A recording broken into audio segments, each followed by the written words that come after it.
This is a 31 Pearls production, all rights reserved. Please subscribe, like, and comment. Morals and Precepts, Chapter 4, Life. Commune with your soul within, and consider how wonderfully you are created. Meditate long upon your nature. Contemplate the powers you possess. Consider your needs and desires. Thus you will find the proper path through life and a sure guide to direct your footsteps. As the union of heat and tinder produces fire, so does the union of soul and body produce life in man. Nothing is constant in life except wisdom, knowledge, and skill. Life ebbs and flows as the tide, and the fortunes of men wax and wane as the moon. The rich become poor, and the poor become rich. The powerful become weak, and the weak become powerful. Where the stream flowed yesteryear is now dust, and the cooling waters have moved elsewhere. The lakes of last season have joined the wilderness, and the dikes have become pits. Fortune smiles upon the improvident, and misfortune smites the worthy. Men are born handsome or ugly, rich or poor. They inherit a life of ease or a life of struggle. Here is wisdom. Accept the nature of things as they are, for as such they accord with the plans of God, and are under the law. But accept them not with resignation, as an affliction to be borne, but as a challenge to contest. Man must rise to meet life, or be overwhelmed. This, too, is the law. When the road seems long and the load heavy, remember that the stout-hearted runner carries the greatest burden. There is no constant state of life. All is movement and change. Therefore, it is well to build the structure of your life on a foundation of things which are not easily removed. These are wisdom, skill, and knowledge, which once possessed cannot be taken away, as can hoarded gold and cherished chattels in the ebb and flow of life's fortunes. Gold and silver are uneatable stones, but wisdom is the food of the gods. Skill and knowledge define the difference between the ox with the yoke and the plowman with the whip. Fear not the feelings which stir in the heart, and therein lie the greatest of life's treasures. Taste their honeyed bitterness, and though you are consumed as you consume, something will remain, which is yours forever. Life is matured and mellowed by the treasures which pain the heart, and without them the soul cannot develop. With some, life is generous, and with others, niggardly. But whether you pass through the stages of life in a lowly or high condition, your life will be neither wholly happy nor wholly miserable.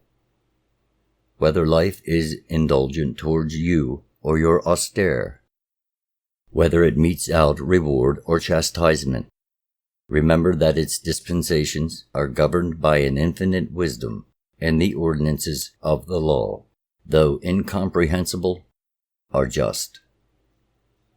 Therefore, when life turns undue attention upon you, accept it not as a dumb creature, but say, "What have I done that this is my reward?" The dispensations of life and the course of events are such that prosperity will attend a good life, and adversity a wicked one. Is this not proved by the normal course of the affairs of men? If not so provable, then the moral disease of the people is established. Travel the road of life according to your ability, and your foot will find its appointed place. Take time and consider every action. He who journeys leisurely journeys best, and the runner who hastens not unduly is he who reaches the goal.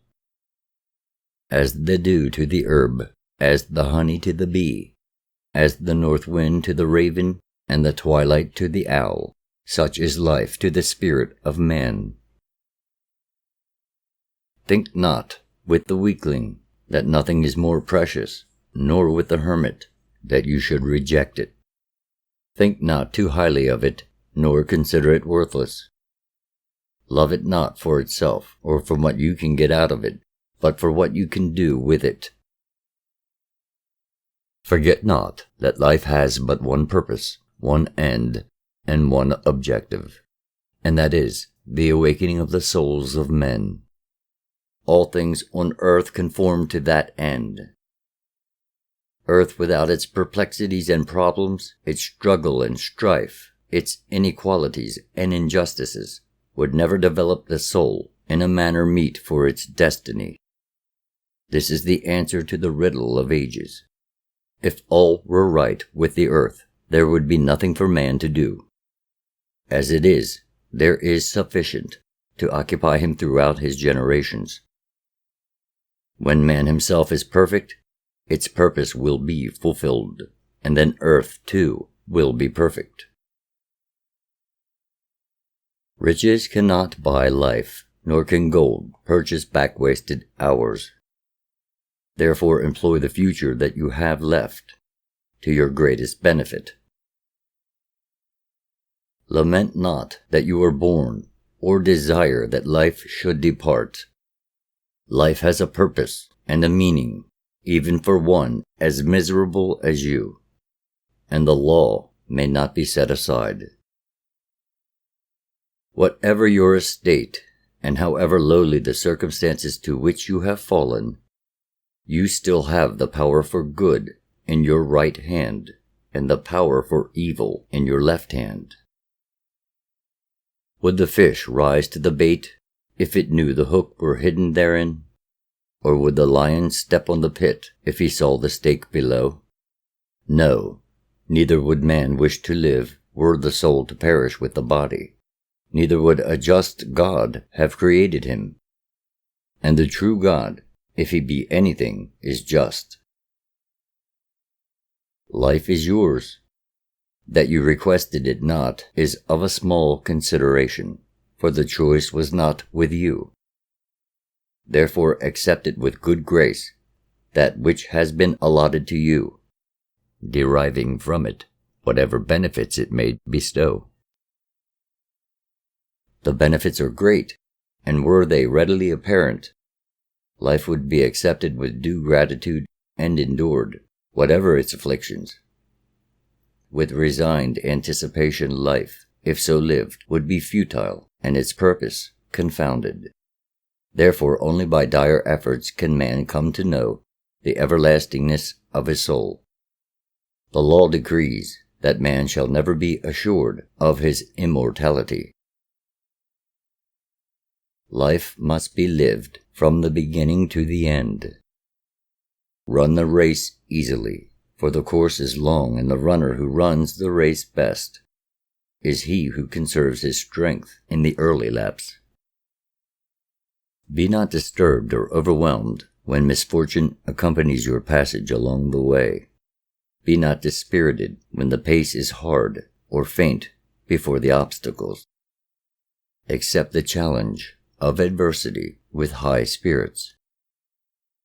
For as the flame is to wax, and the furnace to copper, so is adversity to the soul.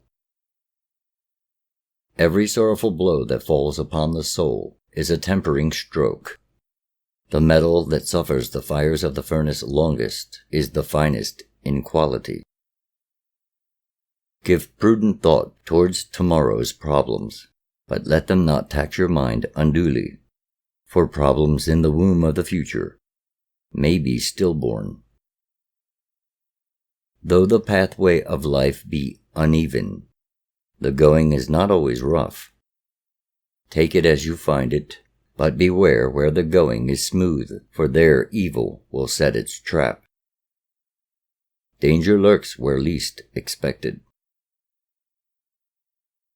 When you journey without possessions, you journey without care. But when you are burdened with many goods, they bring the attention of evil men.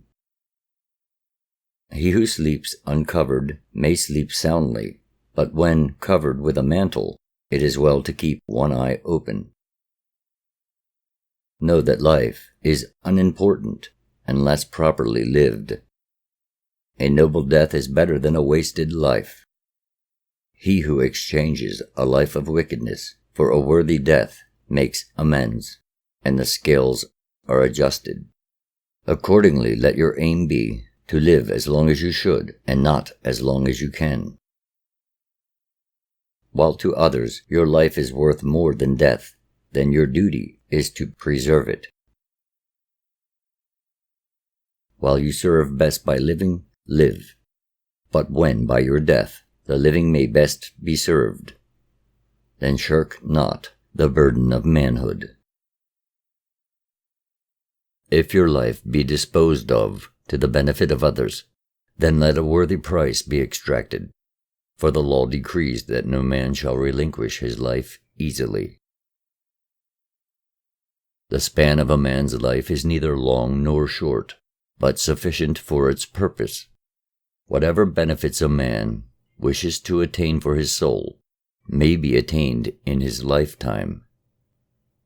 A lifetime is sufficient to fashion the soul to ultimate glory or to ultimate horror. What end would a longer life serve? To the wicked, an opportunity for more evil. To the selfish, more time to hurt others. And to the miserly, more time to lay up worthless things. The slothful ones would rejoice, for there would be more time for their idleness. But the burden of the industrious would be that much greater. The good may say, "Why then should not our lives be lengthened, and years added unto us?" Know they not, the goodness of the labor done in their lifetime shall have been sufficient, and no more is required of them here. If they have served well on earth, they are candidates for higher service in the regions of light.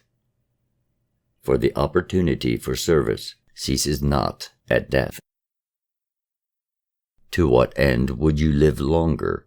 To do the things you have not done, or repeat the things you have already done? What you have been unable to do will be done by others. And does not man experience repetitious pleasures with decreasing enjoyment? Would you increase your knowledge or develop your skill? Who then shall teach you more than is to be learned on earth, or where on earth can practice carry you beyond perfection? He who would go further must go to a higher place of instruction. The works done on earth pass away, and the fruits of man's labor are reaped elsewhere. Each man's life should leave its impress on earth, and each man should depart a better man for having lived. Repine not for lost opportunities, for opportunity does not perish at death. Do your best here, and you will do better elsewhere. Be wise here, and you will be wiser in another place. Earthly success is not the measure of a man's achievement, for a gain here may mean a loss elsewhere. A earthly loss may mean a spiritual gain. The scales are always just.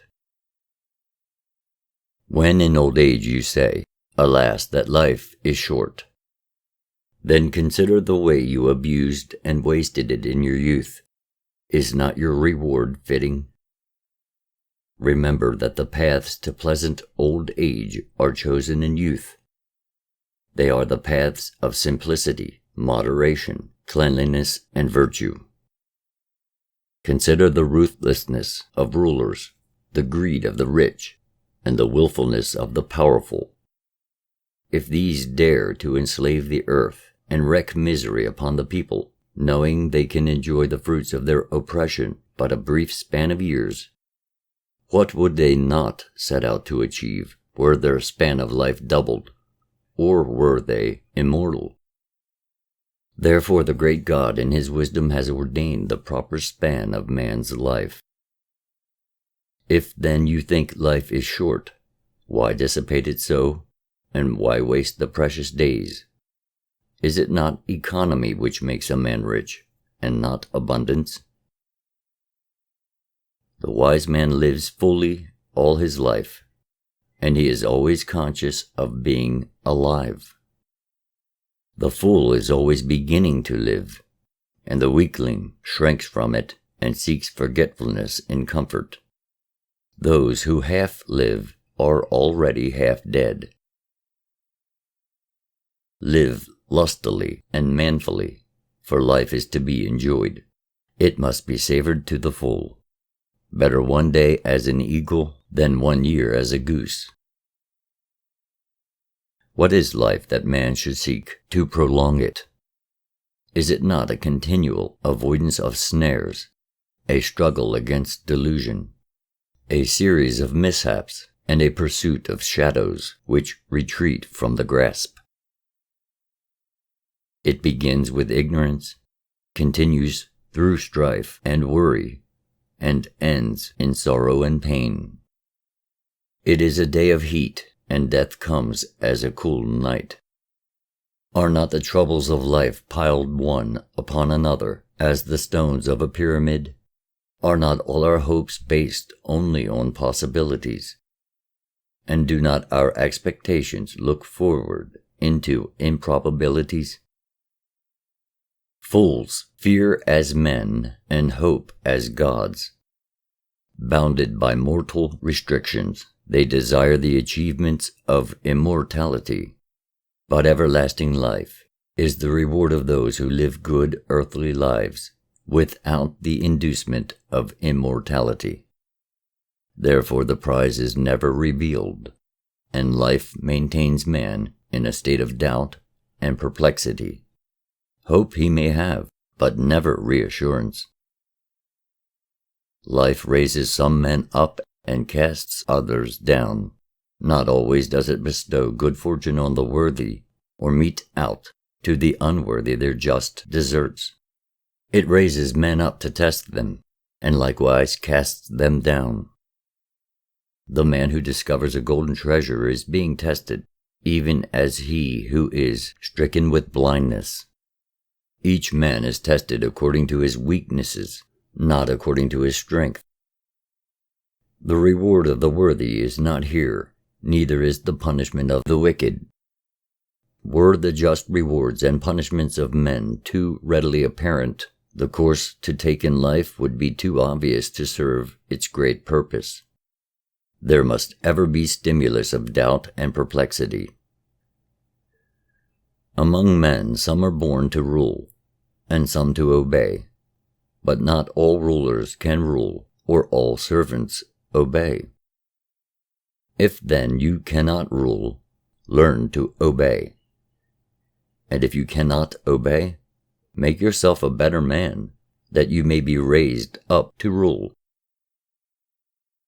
Wisdom is nourished from without, but it grows from within.